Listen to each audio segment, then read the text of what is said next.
Imagine that everything you know about Earth, about people, about history, is not true, but merely an alien school project. A project for which someone wanted to receive an A. In the alien civilization of Nur-Aka, education is organized differently. School there is not just about lessons. It is a laboratory of entire worlds.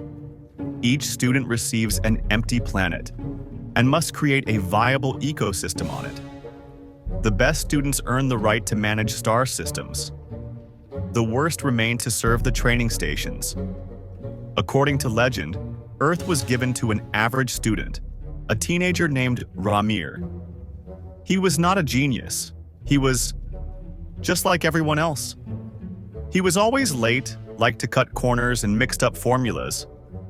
But one day he was given a particularly difficult project, a planet on the brink of extinction with a zero biosphere, and he began to experiment. Ramir made several fatal mistakes, the effects of which we still feel today. Mistake 1. Too fast climate cycles. He accelerated climate processes so as not to wait millions of years. The result was ice ages, sudden warming, and natural disasters. Mistake 2. Life not according to the instructions. The task was to create one dominant species. But Ramir mixed up the code and created millions of species at once. That is why there is such insane biological diversity on Earth. Mistake 3. Correcting mistakes through catastrophes. When the system crashed, he reset the settings. This led to mass extinctions. Dinosaurs? Yes, it wasn't an asteroid. It was the rollback experiment button. The most dangerous part of the project: creating humans. According to the textbook, creating intelligent life is the most difficult thing to do. Students are strongly advised not to do this without supervision. But Ramir did it his own way. He turns to an artificial species generation system. He enters the parameters: curiosity, ability to self-learn, high intelligence, sociability, and accidentally adds desire for domination, fear of loneliness, aggression. The system issues a warning: unstable combination, self-destructive conflict possible. But Ramir presses ignore. In defense of the project, the teacher must observe the development of the planet.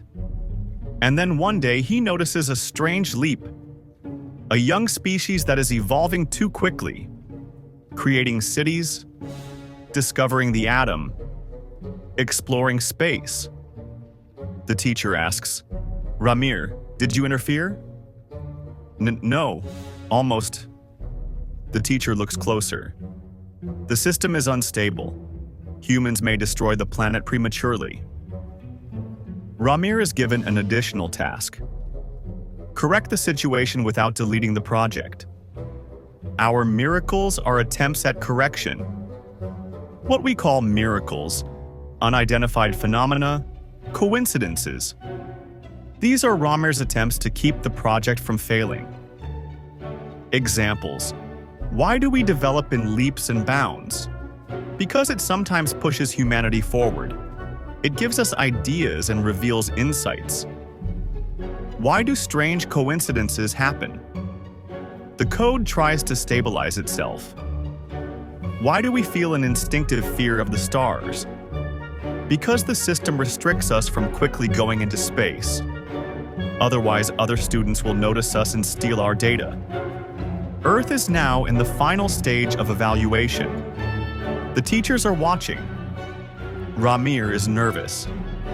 And humanity, that very unstable link, is behaving as if it were taking an exam. If the system holds up, Ramir will get the best grade in the class. If not, the project will be scrapped. Completely. And here's the big question. If we really are part of a school project, what will happen when the deadline expires? Will they let us live? Or will they shut down the program?